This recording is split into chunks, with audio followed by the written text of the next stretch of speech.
আসসালামু আলাইকুম। প্রিয় দর্শক, অন্য মঞ্চের আলাপচারিতায় আপনাদের সকলকে আমন্ত্রণ জানাচ্ছি।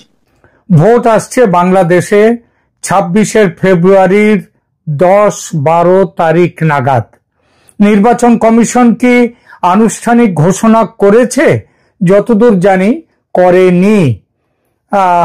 মানুষ এই তারিখটি জেনেছে অন্তর্বর্তী সরকারের প্রধান উপদেষ্টার কথায়। তবে তার কথা কতটা বিশ্বাসযোগ্য সে বিষয়ে একটা বড় সন্দেহ ইতিমধ্যেই তৈরি হয়ে গেছে সারা দেশে। যদিও তার প্রেস সচিব তথা সুপার চিফ অ্যাডভাইজার ডাস্টবিন সাফিক তিনি যখন বলেছেন যে পৃথিবীর কোন শক্তি ফেব্রুয়ারির নির্বাচনকে আটকাতে পারবে না, তখন নির্বাচন হবে এটা ধরে নেওয়া যেতে পারে। নির্বাচনের সম্ভাবনা মাথায় রেখে নানান সংস্থা নেমে পড়েছে জরিপের কাজে। কোন দল কত ভোট পাবে, কত আসন পাবে, তার যোগ বিয়োগ গুণ ভাগ, এই সব কাজ। আর এই কাজ যেখানে মাঠে নেমে করার কথা, সেখানে বেশিরভাগ সমীক্ষক ঘরে বসেই সমীক্ষার কাজ সারেন। আর ঘরে বসে করা তখন সংখ্যা নিয়ে মাথা ঘামানোর কি দরকার?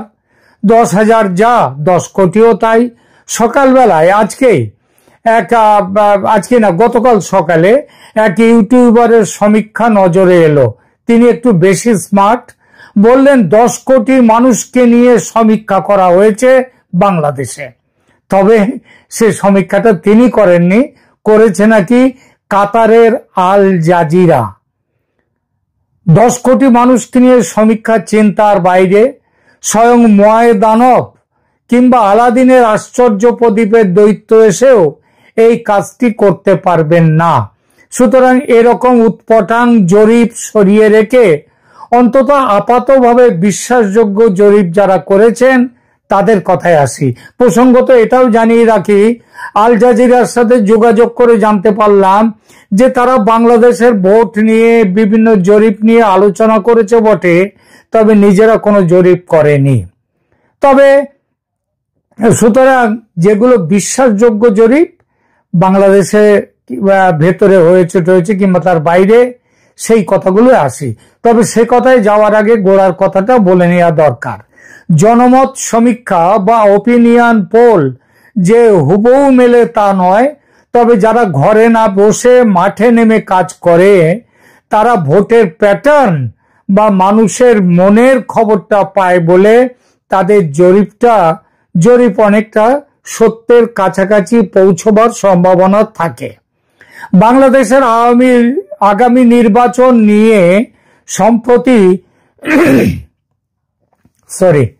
সম্প্রতি বিভিন্ন জাতীয় ও আন্তর্জাতিক সংস্থা কয়েকটি উল্লেখযোগ্য জনমত জরিপ পরিচালনা করছে। এই জরিপগুলোর গোটা তিনেক আমি এখানে তুলে ধরছি। সানেম মানে south Asia network on economic modelling. এটা হচ্ছে তারা একটা জরিপ করেছেন মে 2025-এ। এবং অ্যাকশন এড বাংলাদেশ, এই সানেম এবং অ্যাকশন এড বাংলাদেশের যৌথ উদ্যোগে পরিচালিত এই জরিপটি 2000 তরুণ ভোটারের মধ্যে সম্পন্ন হয়েছে। এই জরিপে দেখা যাচ্ছে যে যদি আওয়ামী লীগকে নির্বাচনে অংশগ্রহণের অনুমতি দেয়া হয়, তারা 15.02% ভোট পেতে পারে। এটা উল্লেখযোগ্য যে দলটি বর্তমানে নিষিদ্ধ থাকা সত্ত্বেও তারা 15%-এর বেশি ভোট তারা পাচ্ছে। এইটা কিন্তু মোট এখানে কতজনের সমীক্ষা করা হয়েছে, কতজনকে নিয়ে? 2000 কাদেরকে? তরুণদের নিয়ে। এটা খেয়াল রাখতে হবে। এরপরে ব্র্যাক বিআইজিডি জরিপ, তার কথা বলি। এটা হচ্ছে জুলাই 2025-এ ব্র্যাক বিশ্ববিদ্যালয়ের গভর্নেন্স অ্যান্ড ডেভেলপমেন্ট ইনস্টিটিউট, সংক্ষেপে যাকে বলা হয় বিআইজিডি, সেই বিআইজিডি কর্তৃক পরিচালিত আরেকটু বড় মাপের জরিপ। সেখানে 5489 জন উত্তরদাতা 5,489 জনকে নিয়ে জরিপটি করা হয়েছে। তাদের মধ্যে আওয়ামী লীগের সমর্থনের হার 7.3%। অক্টোবর 2024 সালের তুলনায় এটি সামান্য কম হয়েছে। এর আগে 2024 সালের অক্টোবরে এই হার ছিল 8.9%। এরপর আসি ইনোভেশন কনসাল্টিং জরিপ। এরা করেছে এই জরিপটি মার্চ 2025-এ। 10,696 জন ভোটারের ওপর পরিচালিত এই জরিপে প্রকাশিত ভোটারদের মধ্যে আওয়ামী লীগের সমর্থন 13.96%। আর বিএনপি বিরাটভাবে এগিয়ে 41.69%। এবং জামাত ইসলামী তারা পেয়েছে 31.56% মানুষের সমর্থন। কোন মানুষ? ওই যে 10,696 জন কবে হয়েছে? মার্চ মাসে।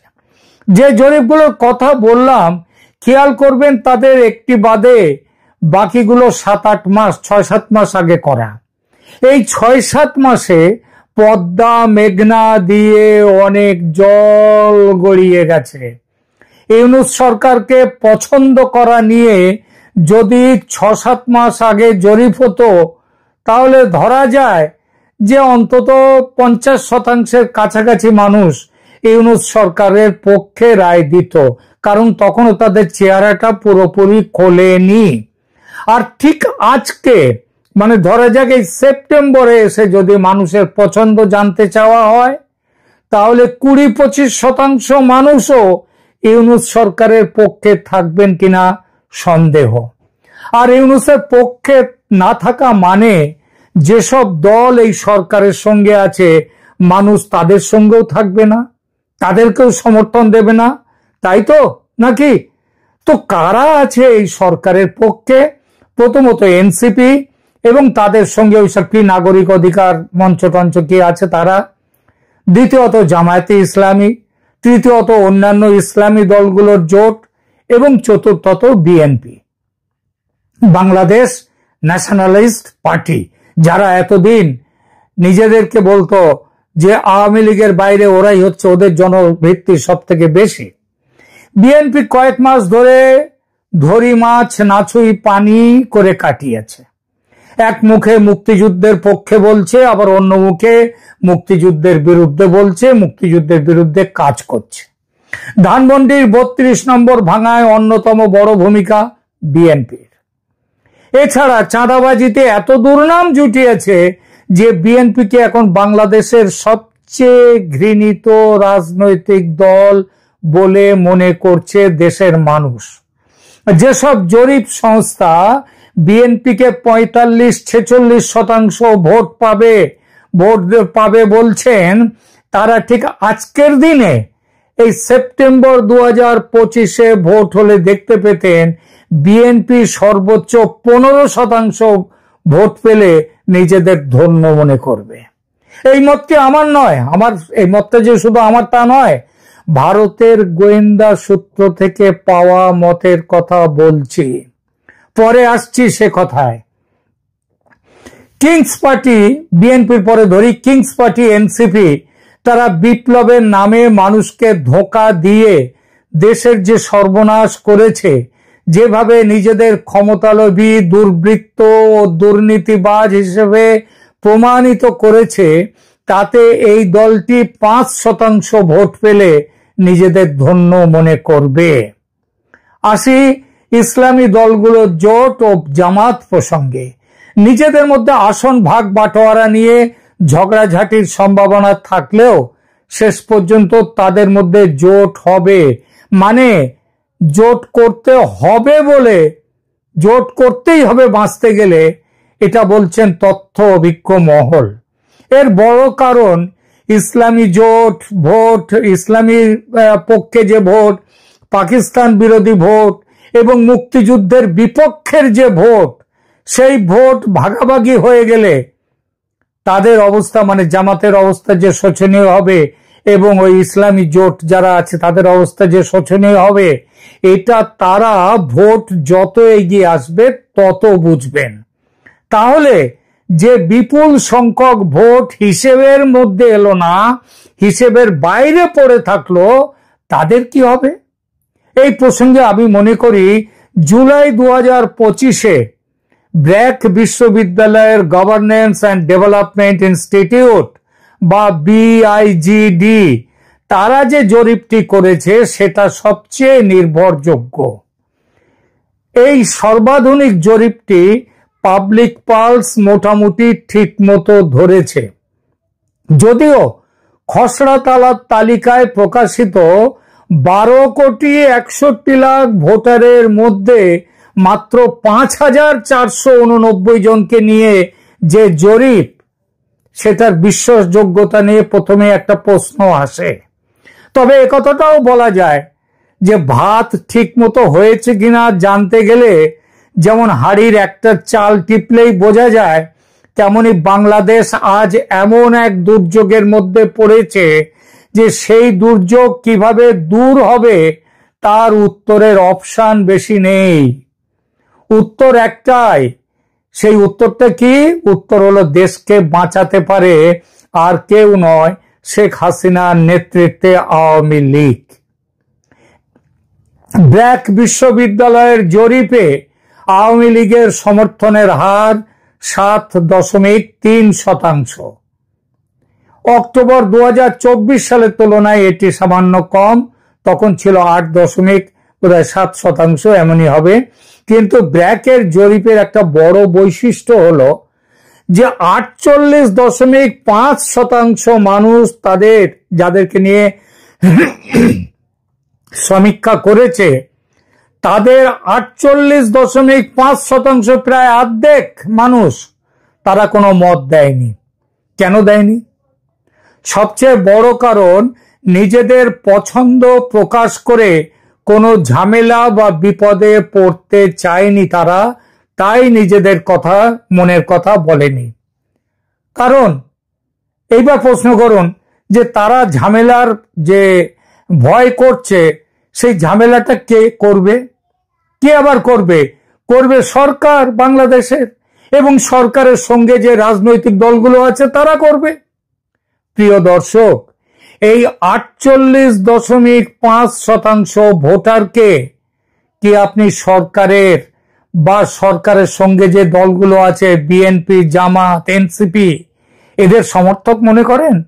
যদি কেউ তেমন মনে করেন তাহলে বলবো যে তিনি প্রচন্ড ভুল করছেন। এরা সরকার বিরোধী এবং সরকারের সঙ্গী যে দলগুলো আছে তাদেরও বিরোধী। এদের পুরোটাই, হ্যাঁ বলছি পুরোটাই, মানে 100% না হলেও তার কাছাকাছি আওয়ামী লীগ, তার সঙ্গী জাতীয় পার্টি এবং 14 দলের সঙ্গে জোট হলে তাদেরকেই ভোট দেবে। তাহলে ব্র্যাক বিশ্ববিদ্যালয়ের জরিপ মোতাবেক 50 থেকে 55% ভোট পাবে আওয়ামী লীগ জোট। ওই যে 7.8 পেয়েছে, 8%-এর মতো, তার সাথে 48-এর মধ্যে থেকে অন্তত 46-47% কাছাকাছি মানুষ তাদেরকে ভোট দেবে, আওয়ামী লীগকে। তাহলেই এসে যায় 50 থেকে 55% ভোট আওয়ামী লীগের পক্ষে। আর তার একটাই পরিণাম, কি পরিণাম? আওয়ামী লীগের পক্ষে ল্যান্ডস্লাইড ভিক্টরি। 300 আসনের মধ্যে 250 আসন পাবে আওয়ামী লীগ। অবিশ্বাস্য মনে হচ্ছে? বিশ্বাস করতে কষ্ট হচ্ছে? তাহলে একটি তথ্য দিই, যেটা শুরুতে একবার বলেছি।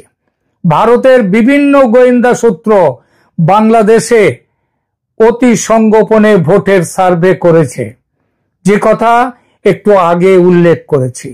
সেই সার্ভেতেও প্রায় একই কথা। আমার কাছে সেই সার্ভের লিখিত কপি নেই বটে, আমাকে দেননি লিখিত কপি, কারণ এটা সরকারি ডকুমেন্ট। তবে পড়ার সৌভাগ্য হয়েছিল আমার সেই রিপোর্টটি। সেখানে কোন দল কত ভোট ও কত আসন পেতে পারে তার একটা সম্ভাব্য হিসাবও আছে। আওয়ামী লীগ তো বলেছি ওই 200 থেকে 250-250-র মতো আসন পাবে আওয়ামী লীগ, আর এই 300 আসনের মধ্যে 250 আসন পাবে বলেছে আওয়ামী লীগ। আর আওয়ামী লীগ নিয়ে তো বললাম, বাকি দলগুলো নিয়ে আলোচনায় যাচ্ছি না, তাদের কথা বলার নয়। শুধু একটা কথা বলার আছে যে জামাতে ইসলামী বিএনপির চেয়ে অনেক বেশি ভোট পাবে। এবারের নির্বাচনে সবচেয়ে খারাপ ফল হবে বিএনপির। এর মধ্যে একটা যদি আছে অবশ্য। যদিটা হলো আওয়ামী লীগ নির্বাচনে প্রতিদ্বন্দ্বিতার সুযোগ পেলে তবেই এই ফলাফল হতে পারে। আর যদি সুযোগ না পায়, কলকাতায় অবস্থিত কেন্দ্রীয় গোয়েন্দা সংস্থার ভারপ্রাপ্ত আধিকারিক একদম স্পষ্ট করে বললেন, no Awami League no vote. অর্থাৎ ভোট হচ্ছে বাংলাদেশে এবং আওয়ামী লীগ থাকছেই সেই ভোটে। ভারতীয় গোয়েন্দা সূত্র কিসের ভিত্তিতে এমন ফোরকাস্ট করছে আওয়ামী লীগের পক্ষে বা পূর্বাভাস দিচ্ছে, আমার পরের প্রশ্ন ছিল সেটা। এর উত্তরে তিনি একটা লম্বা ফিরিস্তি দিলেন আমাকে। আমি একটু সংক্ষিপ্ত করে বলছি আপনাদের যে আওয়ামী লীগের এই জনপ্রিয়তার কি কারণ। প্রথম কারণ, প্রথমে অর্থনৈতিক অগ্রগতির উত্তরাধিকার, সেই বিষয়টা বলা যাক। শেখ হাসিনার নেতৃত্বে আওয়ামী লীগ সরকার বাংলাদেশের অর্থনৈতিক ক্ষেত্রে উল্লেখযোগ্য সাফল্য অর্জন করেছিল। দলটির আমলে বার্ষিক গড় জিডিপি 6.29% বেড়ে গিয়েছিল, পৌঁছেছিল। মাথাপিছু আয় 2009 সালের $698 ছিল। 2023 সালে সেটা $2,500 উন্নীত হয়েছে, মানে প্রায় 400 গুণের কাছাকাছি, 400% বৃদ্ধি। এরপরে 25 মিলিয়নেরও বেশি মানুষ, মানে 2.5 কোটির বেশি মানুষ বাংলাদেশের দারিদ্র সীমার উপরে উঠে এসেছিল। এরপর পদ্মা সেতুর মতো মেগা প্রকল্প বাস্তবায়িত হয়েছিল। এবার আসি কিছু অবকাঠামো উন্নয়নে। সরকারের আমলে বিদ্যুতের সুবিধা 57% থেকে 99% উন্নীত হয়েছিল এবং ইন্টারনেট ব্যবহারকারীর সংখ্যা 3% থেকে 39% গিয়ে পৌঁছেছিল। এর সঙ্গে আছে আওয়ামী লীগের ঐতিহাসিক পরিচয় ও তার শেকড়ের জোর। আওয়ামী লীগ বাংলাদেশের প্রাচীনতম রাজনৈতিক দল হিসেবে মুক্তিযুদ্ধ ও স্বাধীনতা সংগ্রামের সাথে গভীরভাবে জড়িত। দলটির রয়েছে 1906 সাল থেকে শুরু হওয়া রাজনৈতিক, কবে থেকে? 1906 সাল থেকে তার রাজনৈতিক উত্তরাধিকার। বঙ্গবন্ধু শেখ মুজিবুর রহমানের নেতৃত্বে মুক্তিযুদ্ধে প্রত্যক্ষ ভূমিকা এই দলটির। আর ধর্মনিরপেক্ষ প্রগতিশীল রাজনৈতিক মূল্যবোধের প্রতিনিধিত্ব বাংলাদেশে করে এই দলটি। এবং সবশেষে দলের যে প্রাতিষ্ঠানিক শক্তি তার কথা বলবো। আওয়ামী লীগে রয়েছে বাঙালি মুসলমানদের মধ্যে এবং বাঙালি হিন্দুদের মধ্যে গ্রহণযোগ্যতার একটি শক্তিশালী ঐতিহাসিক ভিত্তি। এমনকি প্রতিযোগিতামূলক নির্বাচনেও দলটি ধারাবাহিকভাবে অন্তত 35 থেকে 40% এবং তারও বেশি জনপ্রিয় ভোট পেয়েছে। আওয়ামী লীগের গ্রামীণ এলাকায় তুলনামূলক শক্তিশালী সমর্থন রয়েছে। দলটির উন্নয়নমূলক কর্মসূচি, বিশেষ করে দারিদ্র্য বিমোচন ও কৃষি সহায়তা কর্মসূচিগুলো গ্রামীণ জনগোষ্ঠীর মধ্যে ব্যাপক প্রভাব ফেলেছে। আর আছে মহিলা ভোটারদের সমর্থন। বিভিন্ন জরিপে দেখা গেছে যে আওয়ামী লীগ মহিলা ভোটারদের কাছে তুলনামূলকভাবে বেশি জনপ্রিয়। দলটি নারীর ক্ষমতায়ন ও সামাজিক নিরাপত্তা কর্মসূচিগুলো দলটি যেগুলো নিয়েছে এটাই তার কারণ।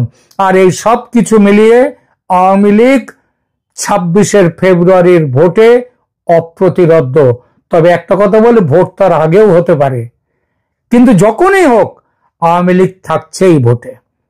এখনকার মতো এখানেই রাখছি। তবে শেষ করার আগে একটি কথা বলবো, আজকের এই প্রতিবেদন ভালো লাগলে আপনারা দয়া করে লাইক দিন, কমেন্ট করুন এবং যারা এখনো আমার চ্যানেল সাবস্ক্রাইব করেননি যারা, তাদেরকে বলবো সাবস্ক্রাইব করতে। এখনকার মতো এখানেই রাখছি। ধন্যবাদ।